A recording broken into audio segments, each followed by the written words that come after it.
नमस्कार, मैं मनीष स्वागत करता हूं आपको अपने इस यूट्यूब चैनल पे। दोस्तों, आपके सामने पीरियडिक टेबल का आज तीसरा लेक्चर है।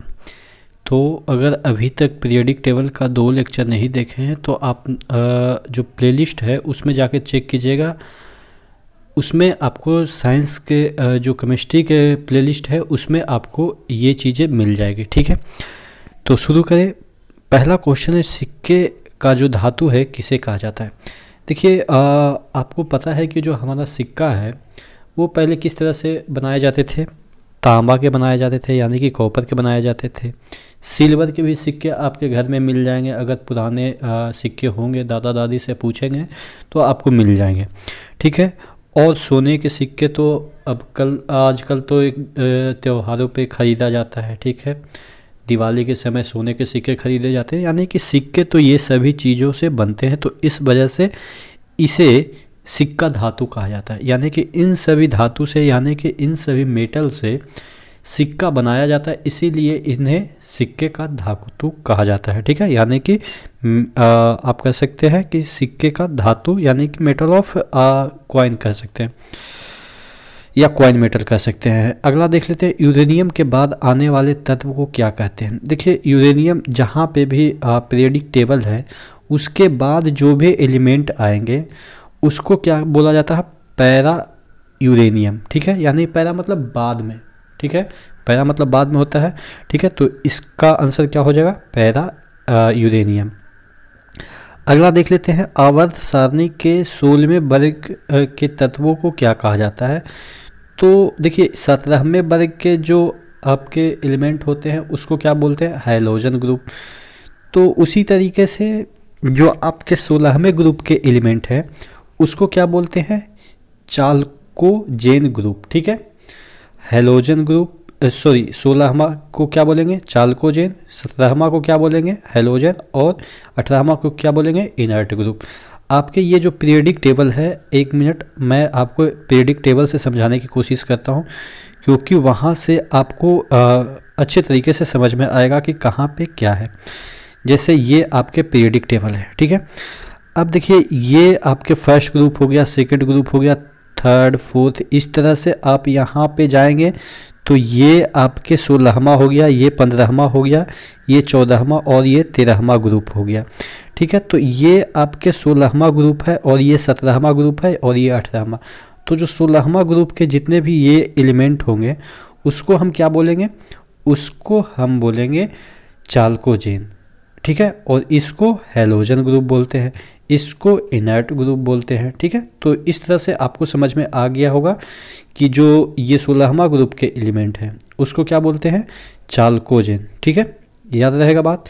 अगला देख लेते हैं, अगला क्या क्वेश्चन कह रहा है, एस एंड पी ब्लॉक के जो तत्व हैं उनको संयुक्त रूप से क्या बोलते हैं। तो जो एस और पी ब्लॉक के जो एलिमेंट है, जो कि आपके एस ब्लॉक के एलिमेंट इधर रहते हैं और एक हीलियम इधर है।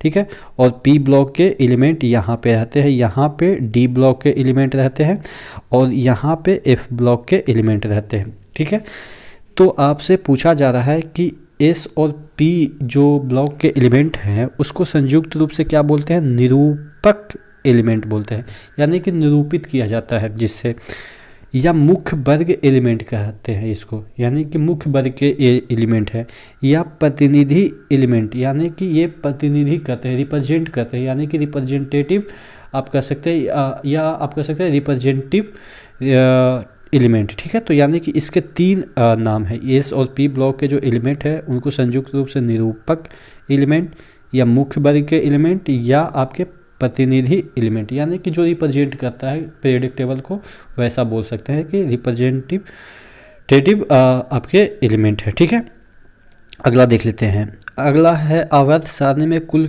आंतरिक संक्रमण की संख्या कितने हैं, यानी कि आंतरिक संक्रमण एलिमेंट की संख्या कितने हैं। अगर इंग्लिश बात करें तो इनर ट्रांजिशन एलिमेंट। देखिए, एक वर्ड होता है ट्रांजिशन एलिमेंट, ट्रांजिशन, और एक वर्ड होता है इनर ट्रांजिशन एलिमेंट। ट्रांजिशन का मतलब ये होता है कि थोड़ा सा आप कह सकते हैं फेज चेंज, जिसके डी ब्लॉक फुलफिल नहीं होते हैं उनको हम ट्रांजिशन एलिमेंट कहते हैं।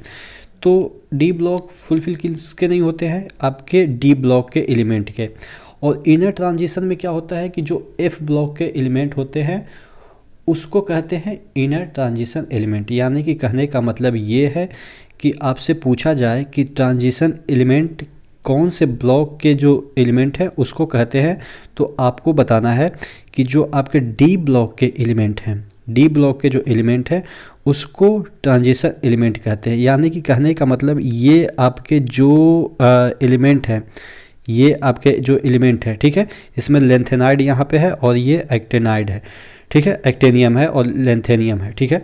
तो ये आपके जो एलिमेंट होंगे वो ट्रांजिशन एलिमेंट हो जाएंगे, ठीक है। तो आपको ध्यान क्या रखना है, ट्रांजिशन एलिमेंट किसे कहते हैं, डी ब्लॉक के एलिमेंट को, और इनर ट्रांजिशन एलिमेंट किसे कहते हैं, एफ ब्लॉक के एलिमेंट को। तो आपसे क्या पूछा जा रहा है कि इनर ट्रांजिशन एलिमेंट की संख्या कितनी है, ठीक है, इनर ट्रांजिशन एलिमेंट की संख्या कितनी है। तो देखिएगा आपको मैंने बताया था कि एफ ब्लॉक के एलिमेंट को इनर ट्रांजिशन एलिमेंट कहते हैं। तो ये लेंथेनम और एक्टेनम यहाँ का एलिमेंट है, तो इसको तो काउंट नहीं करेंगे, एफ ब्लॉक में ये यहाँ से स्टार्ट होता है। तो देखिए 1 2 3 4 5 6 7 8 9 10 11 12 13 14 और 14 नीचे भी। तो यानी कि टोटल हमारे पास कितने हो जाएंगे, 14 × 2 करेंगे तो 28। तो 28 इनर ट्रांजिशन एलिमेंट की बात कर रहे हैं कि इनर ट्रांजिशन एलिमेंट कितने हो गए, 28 हो गए, ठीक है। और ट्रांजिशन एलिमेंट कितने हो गए, तो यहाँ से काउंट कर लीजिए 1 2 3 4 5 6 7 8 9 10 और 10 × 4 कर देंगे, ठीक है, 1 2 3 4 है, तो यानी 10 × 4 कर देंगे तो कितना हो जाएगा, 40 आपके ट्रांजिशन एलिमेंट हो गए। अब देखिए याद कैसे करेंगे, इनर ट्रांजिशन की बात कर रहा है तो ट्रांजिशन में ही तो ये अंदर आ रहा है, क्योंकि ये जो भी है ये यहाँ पे रखा गया है, ठीक है। तो इस तरह से याद रखेंगे ट्रांजिशन आपके 40 हैं और इनर ट्रांजिशन की बात करें तो आपके कितने हो जाएंगे, 28 हो जाएंगे। तो आशा करते हैं जो भी आपके ये क्वेश्चन थे कि जो ट्रांजिशन एलिमेंट कितने हैं, इनर ट्रांजिशन एलिमेंट कितने हैं, वो आपको याद हो जाएंगे, ठीक है। तो यहाँ पे आपके ऑप्शन क्या हो जाएगा, इनर ट्रांजिशन एलिमेंट की संख्या 28 है, ठीक है। आधुनिक आवर्त सारणी में सबसे अधिक इलेक्ट्रॉन अवधि, यानी कि अगर यहाँ पे देखिएगा ट्रांजिशन का हिंदी अगर आपको नहीं पता है तो संक्रमण होता है, ठीक है। तो यहाँ अगला क्वेश्चन क्या था कि इलेक्ट्रॉन लाभधि, या आप कह सकते हैं इसको इंग्लिश में इलेक्ट्रॉन एफिनिटी किसका सबसे ज़्यादा है, ये पूछा जाता है। कन्फ्यूजन कहाँ पे होता है कि यहाँ फ्लोरीन है, क्लोरीन है, ब्रोमीन है, आयोडीन है, ठीक है। अब देखिए ऊपर से नीचे हम जाते हैं तो जो इलेक्ट्रोनिगेटिविटी है वो कम होती है।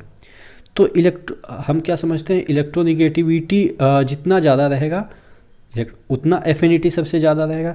तो यानी कि सबसे ज़्यादा इसका इलेक्ट्रोनिगेटिविटी है। तो देखिए इलेक्ट्रोनिगेटिविटी इसका ज़्यादा है तो इलेक्ट्रॉन एफिनिटी भी सबसे ज़्यादा होना चाहिए, ठीक है। लेकिन इलेक्ट्रॉन जो एफिनिटी है वो क्लोरीन का ज़्यादा है। इसके पीछे का जो साइंस है वो मैं आपको समझाऊं तब जाके आपको समझ में आएगा। देखिए ये एक्सेप्शन केस है इसलिए मैंने इसको लिखा है। इलेक्ट्रोनिगेटिविटी ऊपर से नीचे जाते हैं तो हमारा क्या होता है, कमता है, ठीक है। तो यानी कि सबसे ज़्यादा इलेक्ट्रोनिगेटिविटी कौन होगा, यानी कि इलेक्ट्रॉन लेने की क्षमता किसके पास होगा, आपके फ्लोरीन के पास। लेकिन यहाँ पे कह रहा है कि जो इलेक्ट्रॉन एफिनिटी है वो सबसे ज़्यादा क्लोरीन के पास है। ऐसा इसलिए क्योंकि जो फ्लोरीन है उसके पास एक सेल, इसके पास एक सेल कम है, ठीक है। जितने भी सेल हैं नीचे जाएंगे तो बढ़ेगा। एक सेल कम होने की वजह से प्रोटॉन और इलेक्ट्रॉन के बीच जो क्लाउड बनता है उसके बीच का जो रिपल्सन है वो ज़्यादा होता है, ठीक है। फ्लोरीन में प्रोटॉन और इलेक्ट्रॉन के बीच का जो रिपल्सन है वो ज़्यादा होता है, जिसकी वजह से इसकी एफिनिटी होती है वो इससे क्या होता है कि कम हो जाता है, ठीक है। यानी कि सबसे ज़्यादा इलेक्ट्रॉन एफिनिटी, हालांकि ये सभी एलिमेंट है वो इलेक्ट्रॉन खींचने की कोशिश करते हैं, लेकिन इसका जो आपके क्लाउड बनते हैं इलेक्ट्रॉन और प्रोटॉन के वो काफ़ी पास बनते हैं, जिसकी वजह से इसके बीच जो रिपल्सन होता है इलेक्ट्रॉन का वो बढ़ जाता है, लेकिन यहाँ पे कम जाता है, ठीक है। तो जिसकी वजह से क्लोरीन का जो एफिनिटी है वो ज़्यादा होता है। लेकिन अगर निगेटिविटी की बात करें, इलेक्ट्रॉन निगेटिविटी की बात करें तो जो जनरल रूल है जो इलेक्ट्रॉन नेगेटिविटी है वो सबसे ज़्यादा किसका है, फ्लोरीन का, उसके बाद क्लोरीन का, उसके बाद ब्रोमीन का, इस तरह से। ठीक है, तो बात समझ में आई। एफिनिटी की बात करें तो क्लोरीन का सबसे ज़्यादा है, लेकिन अगर नेगेटिविटी की बात करें तो आपके फ्लोरीन का है। ठीक है, तो ये चीज़ें याद रखिएगा। आवर्त सारणी में कुल गैसों की संख्या कितनी है, यानी कि गैस तत्व की बात की जाए आवर्त सारणी में कितनी है, ये पूछा जाता है। तो देखिए, जो आपके इधर वाले सबसे लास्ट में इनर्ट जो गैस, हम ऐसे ही बोलते हैं इनर्ट गैस, तो इनर्ट गैस में हीलियम है। उसके बाद क्या है, आपको मैंने बताया था एक ट्रिक है नेता, ठीक है, हीलियम नियॉन, इस तरह से मैंने आपको याद करवाया था। तो ये आपके जो इनर्ट गैस वाले ग्रुप हैं उसमें टोटल कितने हो गए आपके, कितने हो जाएंगे, 1 2 3 4 5 6 तो एलिमेंट इसमें हो गए, और 5 आपके hydrogen, nitrogen, oxygen, fluorine, chlorine. ठीक है, ये आपके 5 इधर हो गए और ये 6 इधर हो गए, तो टोटल कितने गैस हो गए, 11। ठीक है, इसको मैंने आपको याद करवाया था। देखिए, helium, neon, argon, krypton, xenon और उसके बाद रेडॉन। ठीक है, ये सभी गैस हैं। ठीक है, और ये आपके 18वें ग्रुप में इनर्ट गैस में आते हैं। तो ये 6 हो गए और 5 ये हो गए, तो यानी कि टोटल हमारे पास आवर्त सारणी में कितने गैस हो गए, 11 हो गए। ठीक है, ऐसे भी अगर याद नहीं रहेगा तो आप काउंट करके तो निकाल ही सकते हैं, या आप इस तरह से भी याद कर सकते हैं कि जो 11 खिलाड़ी होते हैं वो पिच पे जाके धुआं मतलब कि फैला देते हैं, इतना मतलब कि अच्छे बैटिंग करते हैं, तो इस तरह से धुआं मतलब कि गैस फैला देते हैं 11 खिलाड़ी मिलके। तो इस तरह से आप चीज़ें याद कर सकते हैं। तो आशा करते हैं जो आपके पीरियडिक टेबल से मैं जो क्वेश्चन आपको रिप्रेजेंट कर रहा हूँ वो आपको याद हो गए होंगे। उसके पीछे का जहाँ भी मुझे लगता है कि लॉजिक समझाने की आवश्यकता है वहाँ मैंने समझाया, और ऐसा क्यों कहते हैं, ऐसा कब होता है, ये सब जो तर्क होते हैं वो भी मैं अच्छे से यहाँ पे रिप्रेजेंट किया। तो इसी तरह के वीडियो के लिए बने रहिएगा चैनल के साथ। नेक्स्ट वीडियो में नेक्स्ट अपडेट के साथ मिलते हैं, तब तक के लिए धन्यवाद।